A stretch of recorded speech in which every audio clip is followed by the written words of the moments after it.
Ever felt a single moment cleave your life in two? A stark before and a devastating after? That's the precipice I found myself on.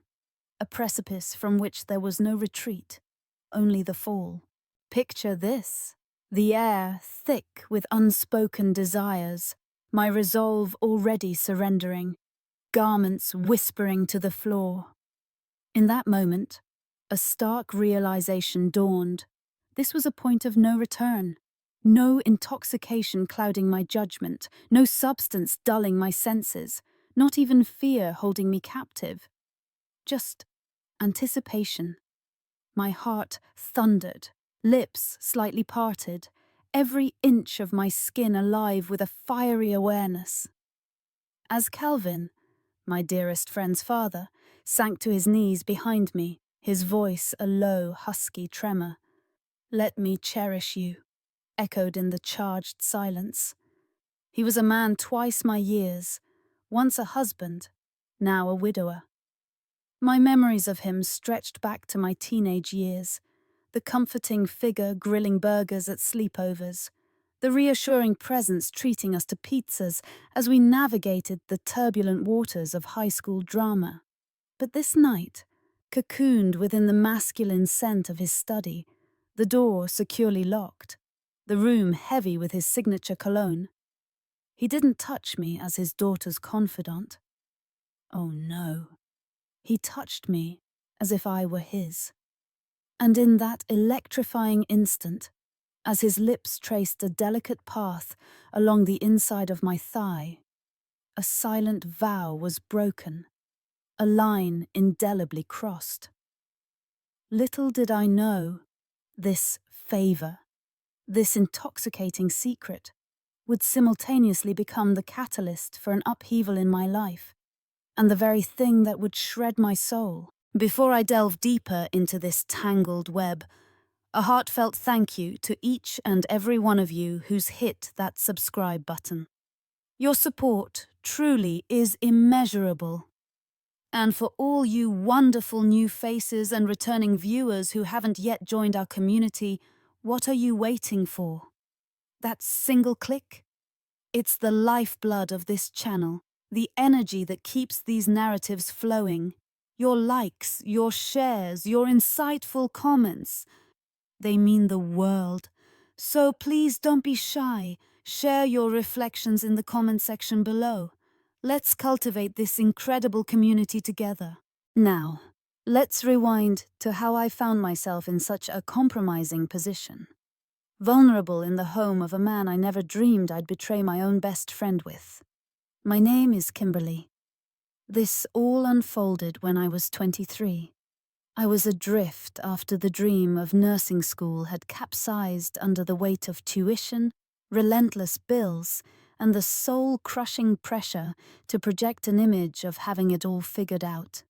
My days were a blur of double shifts at a greasy spoon diner just off Highway 280 in Birmingham, Alabama. On the nights I wasn't wiping down sticky tables, I'd often seek refuge at the home of my best friend, Terry. Terry, she was my polar opposite, radiating confidence, a whirlwind of untamed spirit, and comfortably nestled in wealth. Her father, Calvin, was a magnate, the proprietor of 3 thriving car dealerships and a serene lakeside cabin, a place we'd often abscond to during our rebellious high school escapades. Calvin was the kind of man who wore his suits like bespoke armor, a silver-tongued charmer with a distinguished mane of silver hair and eyes so dark and piercing they seemed to gaze right into your core. He was a man of few words, yet his presence was a constant, observant force. The passing of Terry's mother from cancer had undeniably altered him. A certain harshness had softened, revealing a man almost fractured by grief, yet never displaying a shred of weakness. There was an indefinable quality about him, a quiet magnetism that drew you in, even when silence was his only offering. I vividly recall the first time he extended a helping hand. I was perched on their back porch, tears streaming down my face as I clutched an eviction notice from my landlord. Terry was lost in her own world indoors, music blasting through her headphones.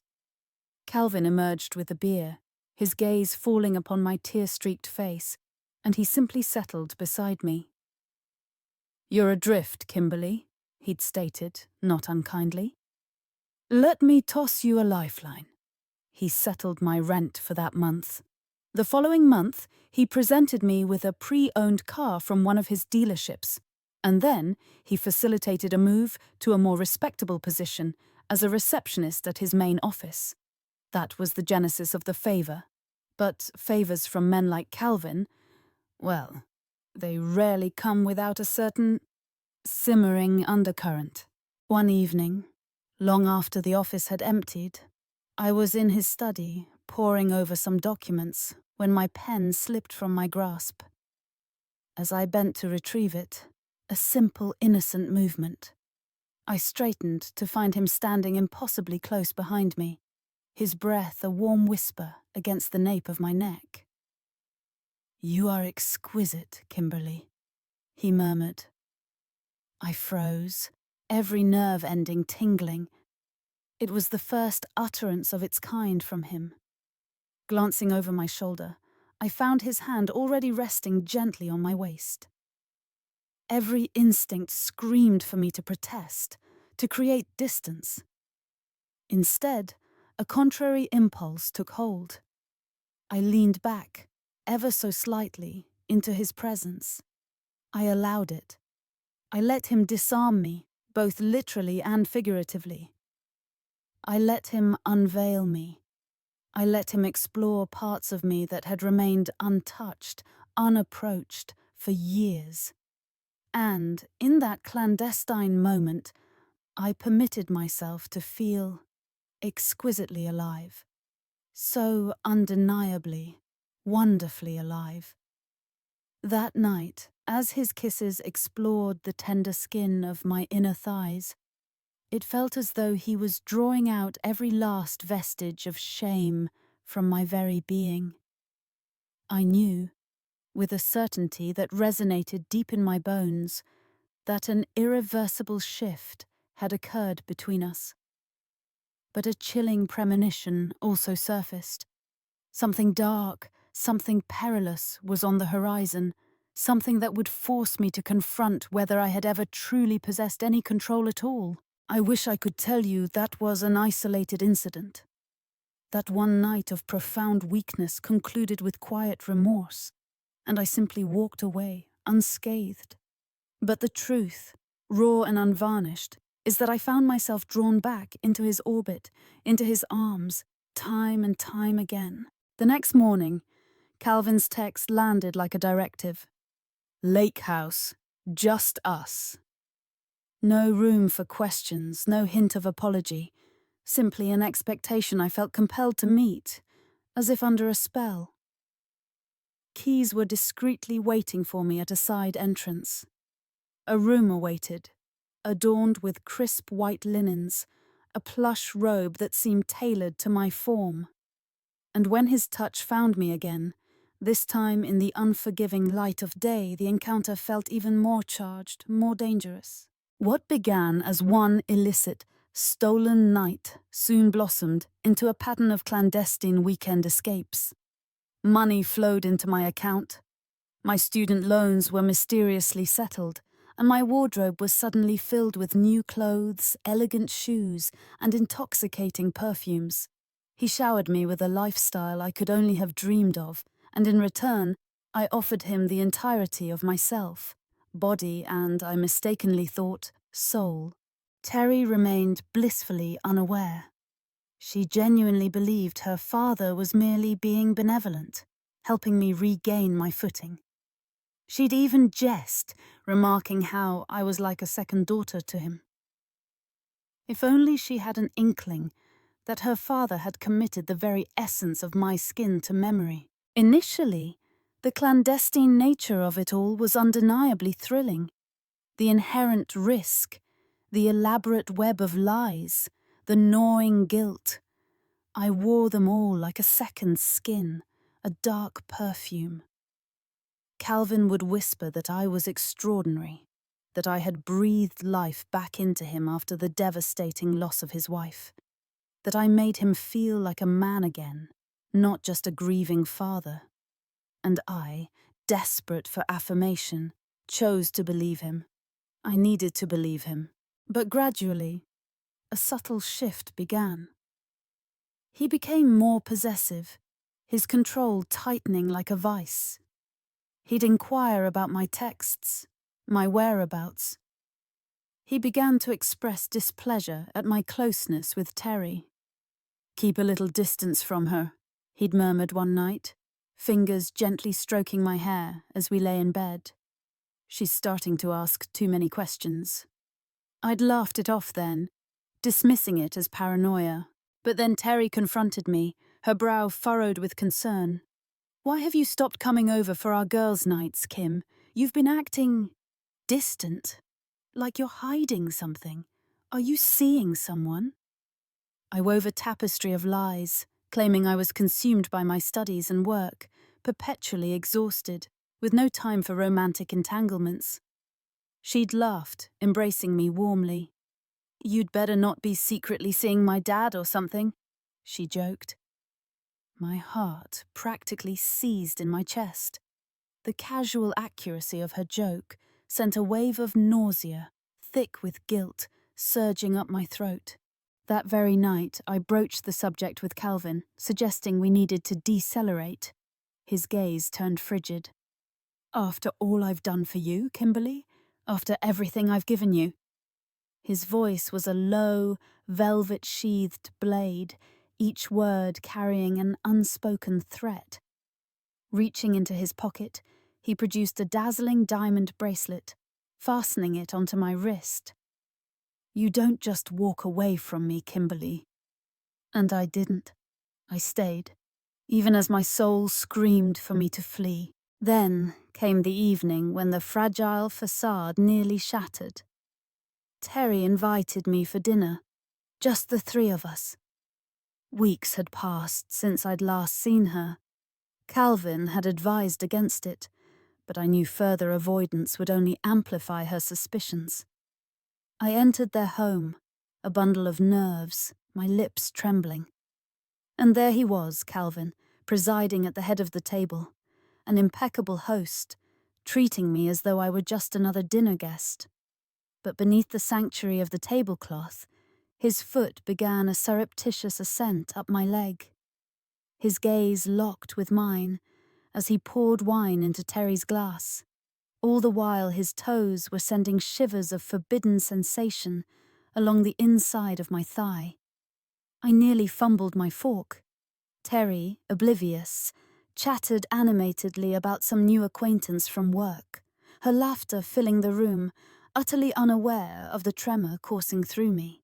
Then she dropped the bombshell. "Dad, do you remember that night Kimberly came over to help you with some paperwork? She mentioned you two worked quite late. What exactly were you two toiling over?" My mouth turned to sandpaper. Calvin, with unnerving composure, smiled and replied, "Oh, just some tedious bills and tax documents, sweetheart." He then turned his gaze upon me, his eyes dark and intense, his jaw set, as if daring me to utter a single contradictory word. I managed a nod and a strained smile, but I could feel the carefully constructed edifice of my lies beginning to fracture. One more pointed question, one careless slip of the tongue, one misdirected glance, and the entire charade would detonate. The inevitable implosion occurred 2 weeks later. I had just emerged from a shower at Calvin's residence. My skin still carried the lingering, intimate scent of him. The bracelet he'd gifted me glittered on my wrist as I towel-dried my hair, my reflection staring back from his bathroom mirror. I should have felt empowered, desired, cherished. Instead, an echoing hollowness consumed me. Calvin was in the adjoining room, partially dressed, casually scrolling through emails. as if we were any ordinary couple, as if this was just another morning in a reality that could never exist beyond the confines of that house. I was on the verge of telling him I couldn't sustain this charade any longer when my phone vibrated. A text from Terry. "We need to talk. Now." I stared at the screen, my hands beginning to shake. Before I could even formulate a response, she called. "Kimberly," she began. Her voice, usually so vibrant, was thin and trembling. I looked at Dad's phone, Kim. I saw everything. The messages, the hotel bills, the photos. You were in his bed, Kimberly, my father's bed." Silence. My mouth opened, but no sound emerged. There was no defense, no clever fabrication, just the unvarnished, brutal, exposed truth. "I trusted you," she whispered, her voice cracking. "You were my best friend, my sister, and you were sleeping with my dad behind my back." Then the line went dead. That was the last time Terry ever spoke to me. She blocked my number. She posted a cryptic tweet that ignited our mutual friend circle like a raging wildfire. Whispers quickly escalated into shared screenshots. Our clandestine affair transformed into public judgment. I lost friends. I lost job opportunities. I lost the one person who had ever truly felt like home. And Calvin? He, too, underwent a transformation. Once the truth was out, he distanced himself with the calculated precision of a politician sidestepping a scandal. He claimed we needed space, that he had to safeguard his image, that I should lie low. And then the financial support ceased. The lavish gifts vanished. No more exclusive invitations, no more idyllic lake house retreats, no more softly spoken promises in the enveloping darkness. Just a chilling, deafening silence.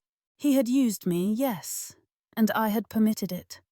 Not out of inherent weakness, but born from a desperate hunger for comfort, for validation, for a semblance of love I'd never found in healthier places. I had tragically confused attention with genuine care.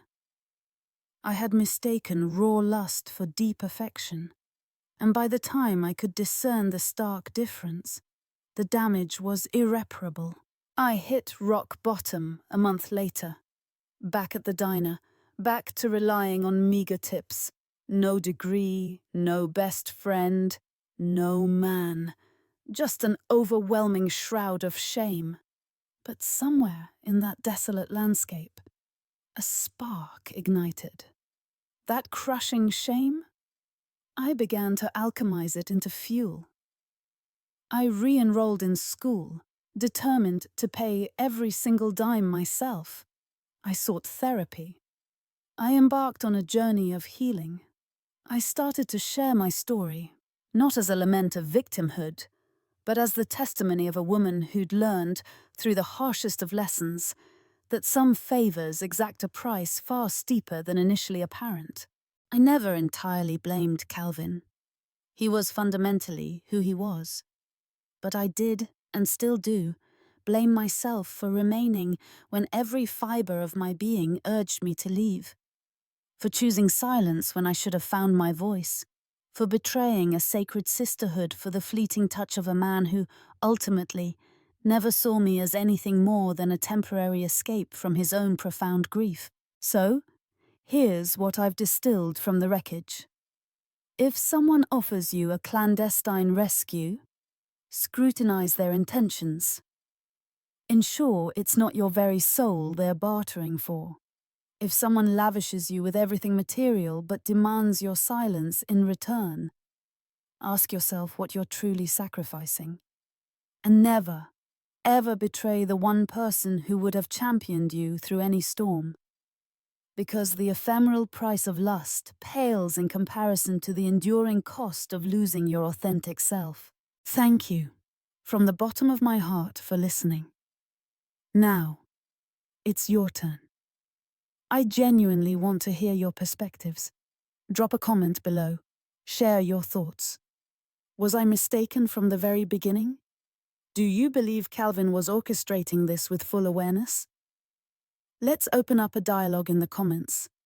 And please, don't forget to like, share, and hit that subscribe button if you haven't already. Your incredible support is what keeps this channel thriving and these stories coming.